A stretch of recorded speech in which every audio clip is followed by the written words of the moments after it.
Bismillah ar-Rahman ar-Rahim. Very good morning to you, ladies and gentlemen. I'm so glad to be with you this morning. Actually, we invited you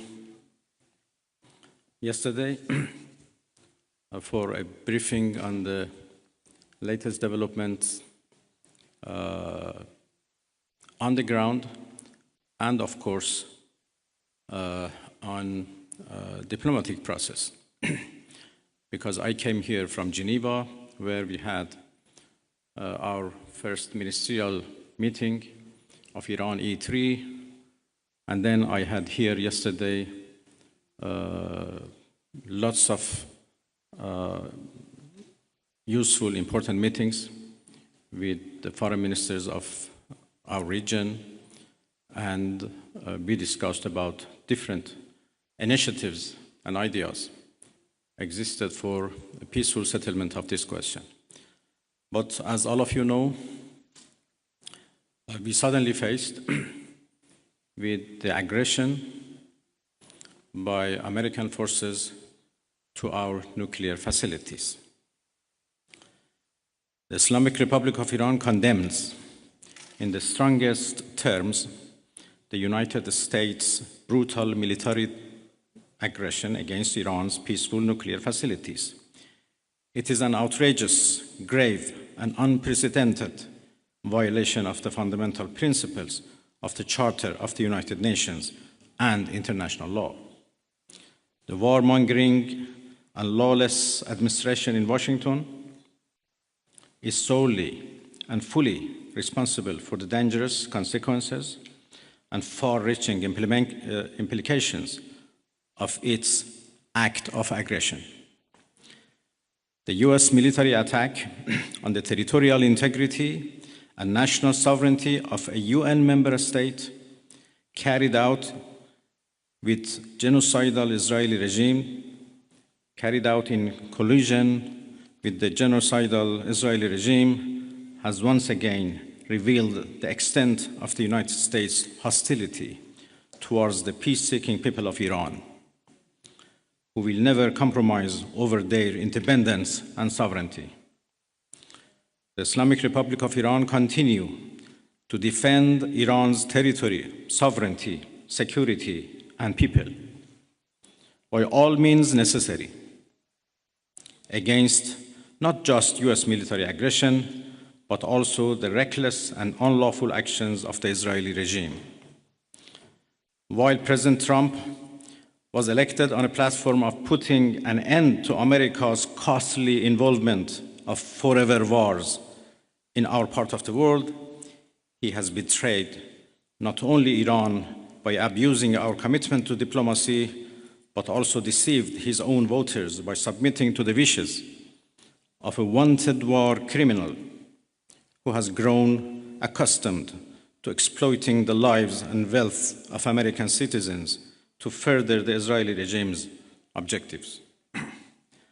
The US act of aggression against Iran's peaceful nuclear facilities constitutes not only a flagrant breach of the UN Charter, especially the prohibition of the use of force under Article 2, Paragraph 4, and the obligation to respect the state's territorial integrity and sovereignty, but also a violation of UN Security Council Resolution 2231. It cannot be emphasized enough how much of a devastating blow that the US, a permanent member of the Security Council, has dealt to the global non-proliferation regime. The Islamic Republic of Iran reminds the United Nations, the Security Council, the UN Secretary General, the International Atomic Energy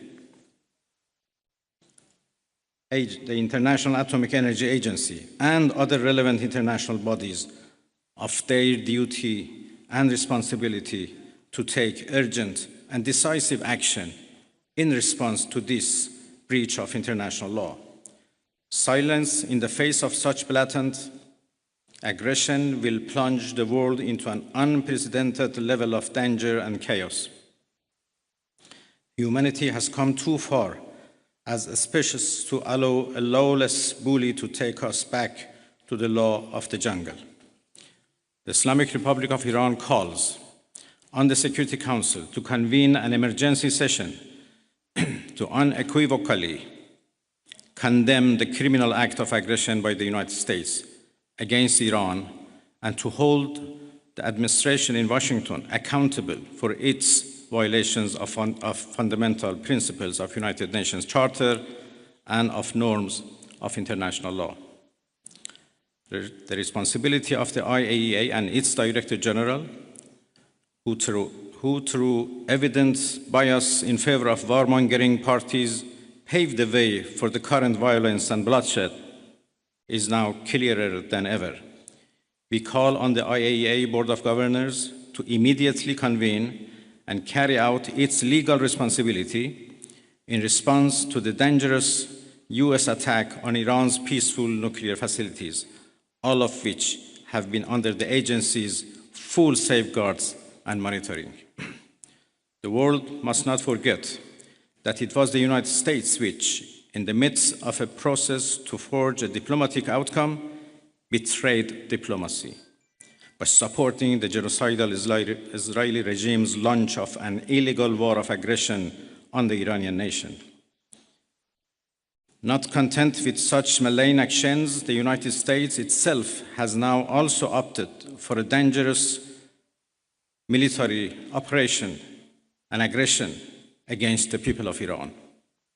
In doing so, the US administration holds sole and full responsibility for the consequences of its actions, including the Islamic Republic of Iran's right to self-defense under the principles of the United Charter. In accordance with the UN Charter and its provisions allowing a legitimate response in self-defense, Iran reserves all options to defend its security interests and people. Thank you very much.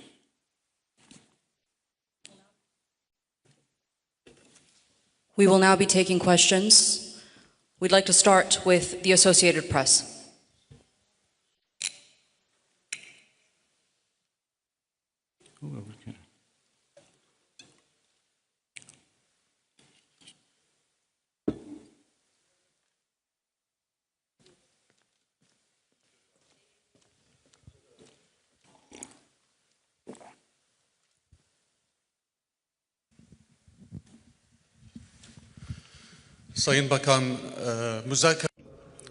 Distinguished Minister, are the doors for negotiation still open? Can you hear me now? Distinguished Minister, the question is as follows. Is the door for negotiations still open?